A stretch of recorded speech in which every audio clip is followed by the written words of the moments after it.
வணக்கம். ஆகாஷ்வாணி புதுச்சேரி செய்திச் சுருக்கம் வாசிப்பவர் ஆதவன்.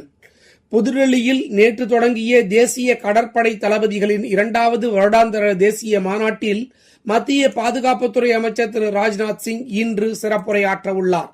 3 நாட்கள் நடைபெறும் இம்மாநாட்டில் ஆபரேஷன் சிந்தூர், கடற்படையின் செயல்பாடுகள் மற்றும் போர் தயார் நிலை குறித்து ஆலோசிக்கப்பட உள்ளது.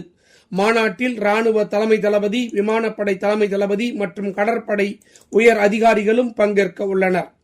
புதுச்சேரியில் நோய் தடுப்பு மற்றும் சமூக மருத்துவத்துறையின் கீழ் செயல்படும் ராமநாதபுரத்தில் உள்ள ஜிப்மர் கிராமப்புற சுகாதார மையம் தேசிய தர உறுதி தரநிலைகள் சான்றிதழை பெற்று சாதனை படைத்துள்ளது.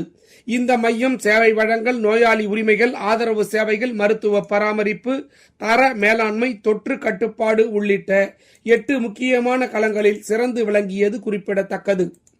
காரைக்கால் பண்டித ஜவஹர்லால் நேரு வேளாண் கல்லூரியில் வேளாண் இளங்கலை, விவசாயம் மற்றும் தோட்டக்கலை பட்டப்படிப்பிற்கு சுய நிதி பங்களிப்பு திட்டத்தின் கீழ் நேரடி சேர்க்கை நடைபெறுகிறது.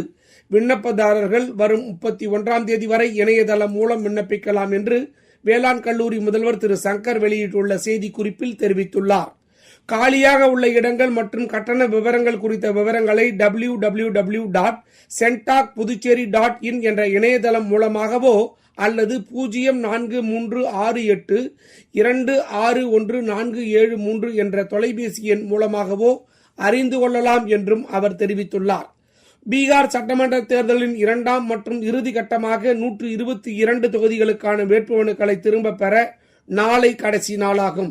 2 முறை ஒலிம்பிக் பதக்கம் வென்ற ஈட்டி எறிதல் வீரர் நீரஜ் சோப்ராவிற்கு பிராந்திய ராணுவத்தில் கௌரவ லெப்டினன்ட் கர்னல் பதவி வழங்கப்பட்டுள்ளது.